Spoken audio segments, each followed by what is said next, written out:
কলম্বোর প্রথম 2 দিনে এই ছেলেটার ব্যাটিং যেন একটু আলাদা নজর কেড়েছে। ছেলেটার নাম মোহাম্মদ আব্দুল্লাহ। দারুণ ব্যাট সুইং তার হাতে আছে, দ্রুত রান করায় সামর্থ্য আছে।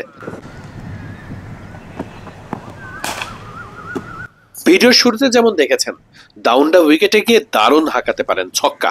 ঠিক একই রকম ব্যাকফুটেও বেশ ভালো পারদর্শী মনে হয়েছে ছক্কা হাঁকানোর ক্ষেত্রে। অন্তত বলে একটুখানি রুম পেলেই আব্দুল্লাহ মাঠ ছাড়া করতে পারেন বল।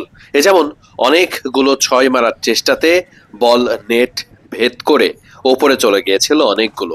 সেই বলগুলো নামাতে হয়েছে, এরপর আবারও অনুশীলন করতে হয়েছে আব্দুল্লাহকে।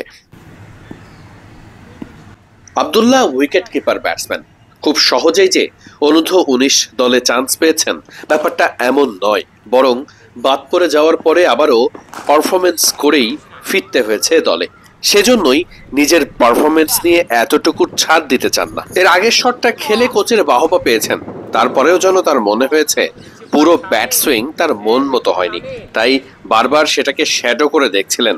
না, এটাকে তো আরেকটু তুলে মারা যেত। আব্দুল্লাহ এমনই, প্রত্যেকটা শটের পরেই দেখা গিয়েছে সেই শট নিয়ে কতটা ভালো করা যায় সেই চেষ্টা করতে পরবর্তী বলে। এত দারুণ শটে কি আর 4 হয়?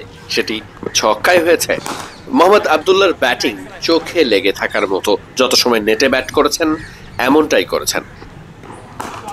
বাউন্ডারি হাঁকানোর পাশাপাশি সফট হ্যান্ডে 1-2 রান নেওয়ার ক্ষেত্রেও বেশ ভালোই পোক্ত মনে হয়েছে আব্দুল্লাহকে। আচ্ছা, আব্দুল্লাহর একটা সাম্প্রতিক পারফরমেন্স নিয়ে একটু কথা বলা যাক। প্রথম ডিভিশন ক্রিকেটে দারুণ করেছেন, সেই দারুণ করার কারণেই কিন্তু আব্দুল্লাহকে আবারও ফেরানো হয়েছে অনূর্ধ্ব-19 দলে। এর আগে দলের সাথে থাকলেও মাঝে বাদ পড়ে গিয়েছিলেন পারফরমেন্সের কারণে। শোনা যাক প্রথম ডিভিশন ক্রিকেটে কি করেছেন তিনি।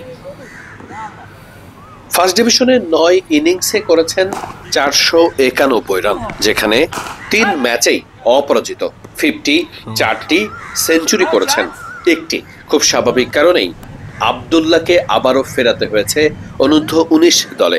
সেখানে নেটে কলম্বোতে তিনি যে ব্যাটিং করেছেন তাতে মনে হয়েছে বেশ আত্মবিশ্বাসী তিনি।